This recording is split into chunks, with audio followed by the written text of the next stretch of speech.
kardeşlerimizi tanıyacağız yakından. Girişte bahsettik. Bugün inşallah sevgili Fatma Abdüveli bizlere misafir oldu. Hafız. Doğru mu söylüyorum? Hafız. Çalışıyor. Hafızlığı tamamlayacak. 11 Evet. yaşındasın değil mi? Tanıyalım seni. Ya. Evet. Kaç yaşındasın? 11 yaşındayım. 11. Hafız mısın? Hafızla çalışıyor musun? Hafızlar çalışıyorum. Çalışıyorsun. Biraz anlatır mısın? Kaçıncı sayfadasın şu anda? Yani 25. zannederim 2 sayfayla. 25. Ya öyle mi? Cüz mü? Ya. 25. cüz diyor Ya hocam. tabii. Bu Yahya da öyle. Yahya da. Yani tebrik ediyoruz. Yani Türkiye'ye gelmişler, sığınmışlar. Allah'ın lütfu. Ağlarsa anam ağlar, gayrisi yalan ağlar. Allah da bu Anadolu'ya, bu Türk milletine bu vasfı vermiş. Mağdurların, mazlumlara kucak açan bir milletiz. Bu kardeşlerimiz de bakın dini, milli benliklerini, kimliklerini koruyorlar. Dikkatimi çekti Muhsin Bey.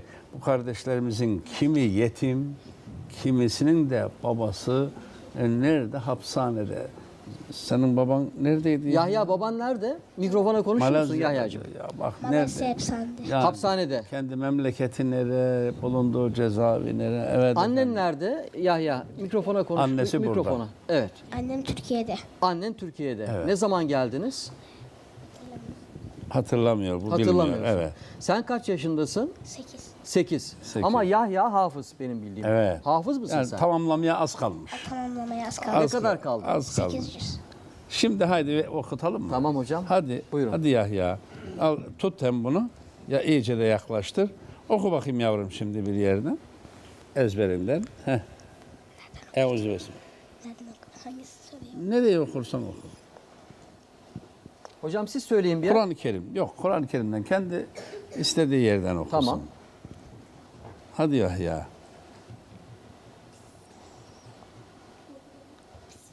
Heyecanlandı herhalde. Heyecanlandı. Tamam o zaman Fatma Fatma'ya okuyacak. okutalım. Tamam Yahya sonra okuyacak, Fatma okuyacak hocam. Hadi Fatma. Hadi bismillah. İyice yaklaştır. أعوذ بالله من الشيطان الرجيم بسم الله الرحمن الرحيم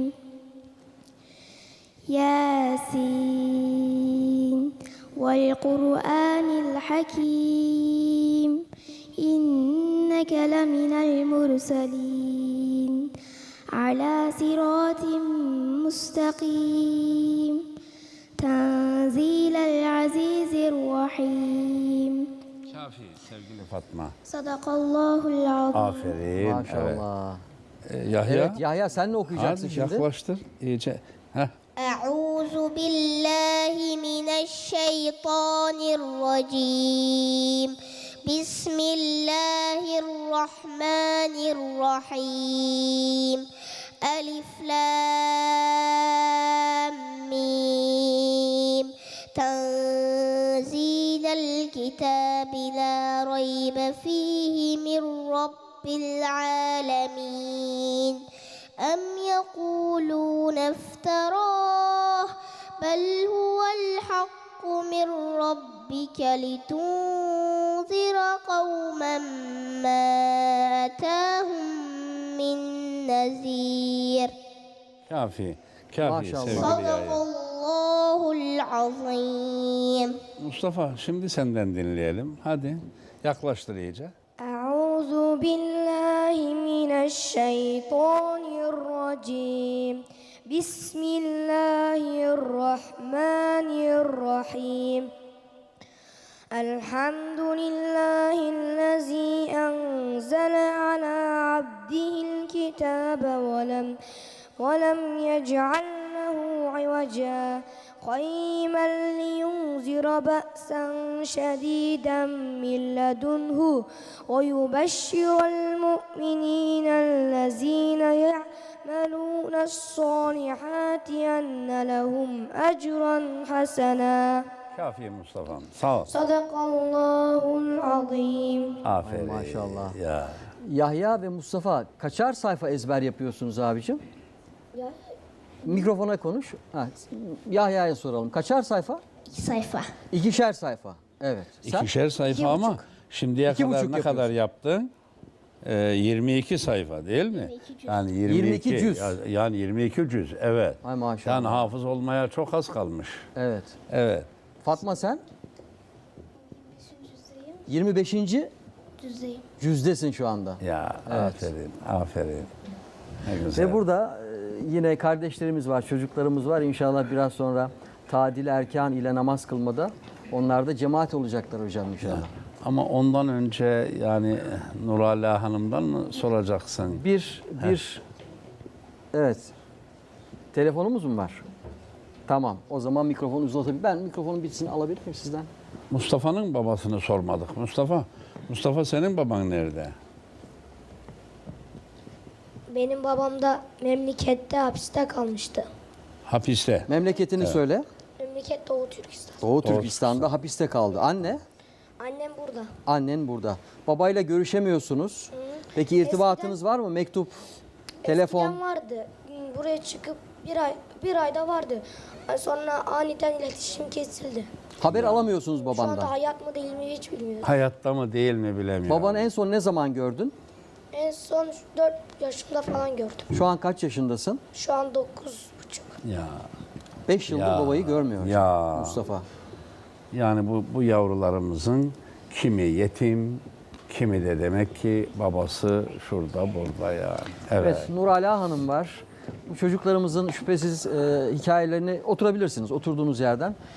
Siz biliyorsunuz. Öncelikle bir gökbayrak bizim geleneksel adetlerimiz üzerine Doğu Türkistan'ımızın mahzun gökbayrağını sizlerin şöyle boynuna asalım. Ay maşallah. Sizler de dalgalansın. Allah Şöyle razı bir de olsun. Hocama ben takdim etmek isterim ama Eyvallah. müsaadenizle. Peki buyurun. Getir. Ben önce bir öpeyim başıma koyayım. Eyvallah. Ondan sonra tamam efendim. Şüphesiz buradaki çocuklarımızın, bu kardeşlerimizin her birinin ayrı bir hayat hikayesi var. Evet, Ve mutlaka bu öyle. hayat hikayelerini belki tek tek dinlesek yüreğimiz kaldırmayacak. Çok Evet acı hocam, evet. hayat hikayeleri var. Evet. Ama en azından geneli olarak neler söylersiniz? Genel olarak ben şimdi çok önemli olan bir konuya değinmek istiyorum. Doğu Türkistan şimdi dünyanın kapalı bir hapishane, kapalı zindan durumunda şu anda. Doğu Türkistan'dan 2017-2018 senelerinde beri akrabalarından hiç kimse haber alamıyor. Kimse telefonlaşamıyor, mesajlaşamıyor, gidip gelemiyor. Orada şimdi insanlar 2 milyon insanın hapiste, 2 milyon insanın da toplama kamplarında olduğunu duyuyoruz. Çok gizli gelen kaynaklardan aldığımız habere göre. Şimdi Doğu Türkistan'da o kapalı toplama kamplarında tuttukları insanları Çinlilerle evlenme şartıyla salıvereceğiz diye artık insanları asimile etmek için öyle bir yol seçtiler. Mecburi Çinlilerle evlendiriyorlar. Yani evlere akraba sokuyorlardı. Çinli akraba sokuyorlardı geçen seneden beri. Her Uygur Müslümanın evine bir Çinli akraba sokuyorlardı. Mecburdu. Bu sene artık onları Çinlilerle evlenmeye mecbur ettiler. Ve o hapishanelerdeki ve toplama kamplardaki ailelerin çocuklarını artık Çin'e gönderiyorlar evlatlık olarak. Yani çok acı bir durum Peki bu. buradaki çocuklarımız buraya nasıl geldi? Buradaki Bu çocuklarımız kaçarak gelen çocuklar. Malezya'ya, Pakistan'a, dünyanın çeşitli yerlerine kaçarak yani Türkiye bütün Türk İslam aleminin tek yegane sığınağı halinde. Allah bin kere Türkiye Cumhuriyeti'nden razı olsun ve bizi bugün burada misafir etmemize vesile olan Şükran Hanım, Şükran Karakurt yöneticimize de çok teşekkür ediyorum. Beni kırmadı, buraya davet etti ve bugün burada Doğu Türkistan'ın sesi Sağ olun. olmaya çalışıyoruz. Peki ben şunu sorayım. Buradaki çocuklarımızın bakımını kim yapıyor, kimler yapıyor? Mesela yanınızda bir kız kardeşimiz var, çocuğumuz var. Bu kızımız da Evet. annesinin babasının nerede olduğunu söylesin. Nerede? Senin ismin nedir Annesi abiciğim? babası Malazya'da hapishanedelermiş. Orada kaçtığı Hapishane. için Çin'in Ya. emriyle orada hapishanede Annesi de, tutuluyor. babası da. Annesi de babası da. Peki kim bakıyor Ablası burada bakıyor çocuğumuza? hocam. Ablası bakıyor. Ablası bakıyor. Ablası bakıyor. Buradaki çocuklarımızın hepsini Zeytinburnu'nda Nuzugum, Doğu Türkistan Nuzugum Kültür ve Aile Birliği Derneği bu çocukların bakımını ve yardımseverlerin yardımlarıyla, destekleriyle üstlenmiş durumda. Buradan sesleniyoruz tabii. Doğu Türkistan'dan çıkan bu aciz mazlum kardeşlerimize yardım etmek isteyenler, zekatları vardır, fitreleri vardır. İnşallah Allah kabul Evet. etsin diyoruz. Benim Buradan- anladığım, sizin de söylediğiniz de o doğrultuda zaten. Buradaki çocuklarımıza ülkemizdeki hayırseverler yardımcı oluyorlar. Evet, evet hocam. Bu çocuklarımızın pek çoğunun annesi babası da burada değil. Evet. Ya da sadece annesi burada, babası burada değil. Ya da babası Babaları şehit olmuş. şehit, ya Evet. onun babası şehit, bir kısmının da babaları hapishanede. Evet. Ya öyle yani hem yetim öksüz çocuklar. Ayrıca memleketten de ayrı geldikleri için bütün yani malını, mülkünü, her şeyini terk etmek zorunda insanlar. Burada yani yardımlarla, hayırseverlerin yardımlarıyla işte derneğimizin bünyesinde geçimlerini sağlamaya çalışıyorlar. Gördüğünüz gibi hepsi hafız bu çocukların. Yani hafızlığa çalışıyorlar. Hepsi de maşallah Allah işte yani dinimiz, kitabımız hepsi bir. Allah razı olsun Türkiye Cumhuriyeti'nin devletinden de milletinden de sizlerden de razı olsun. İyi ki Türkiye var. Türkiye gibi cennet var. Yani Türkiye'ye Allah zeval vermesin. Amin. Amin. Allah razı olsun. Var mı çocuklar söylemek istediğiniz bir şey? Amin.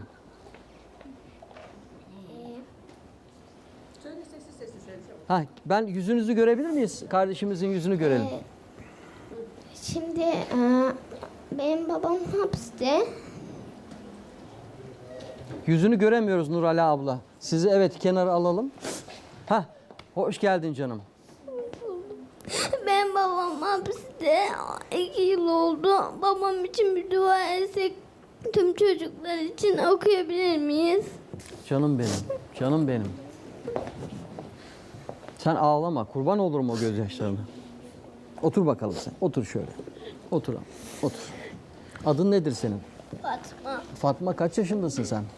7. 7 yaşındasın. Annen burada mı? Evet. Nerede? Şu an burada mı annen? Evet burada. Efendim hoş geldiniz. Yaktı bizi. Yani o son cümlesi bizi perişan etti. Allah en kısa zamanda inşallah babana kavuştursun seni, olur mu? Hocamdan dua istiyorsun şimdi, öyle mi? İnşallah duacıyız. Evet efendim. Dua istiyor hocam Evet, sizden. Tabii ya. Dersek babam çıkar mı diyor. Ya. Peki.